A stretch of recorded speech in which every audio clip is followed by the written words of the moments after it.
ஜனங்களுடைய உயிர், இதை பாதுகாக்க வேண்டியது ஒரு அரசாங்கத்துடைய கடமை இல்லையா? என்ன செஞ்சிருக்கணும்? என்ன செஞ்சிருக்கணும்? சுகாதாரத்துறை செக்ரட்டரி, டிஎம்எஸ் எல்லாமே என்ன செஞ்சிருக்கணும்? ஒரு பெரிய ஒரு டீம் போட்டிருக்கணும்.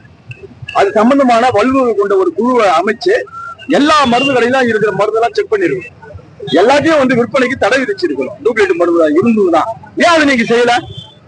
உட்காந்து ஏசி ரூம்ல உட்காந்துக்கிறீங்க, செக்ரட்டரியில உட்காந்துக்கிறீங்க, அங்க உட்காந்துக்கிறீங்க. முதலமைச்சரை பார்த்து நான் கேட்கிறேன், முதலமைச்சருக்கு இதுல பொறுப்பு இல்லையா? முதலமைச்சருக்கு இதுல ஏன் வாய்மூடி மௌனமா இருக்க வேண்டிய அவசியம் என்ன ஆகுது? மக்களுடைய உயிர் தானே, மற்ற பிரச்சனைக்கு நீங்க பதில் சொல்ல வேணாம். இது மக்களோட உயிர் சம்பந்தமான பிரச்சனை. இது அரசாங்கம் என்ன நடவடிக்கை எடுத்தது என்பது சுகாதாரத்துறை அமைச்சர் தானே நீங்க சொல்லணும். உங்களுடைய வார்த்தைகள் தானே ஜனங்களுக்கு உண்மையில ஒரு நம்பிக்கை பிறக்கும்.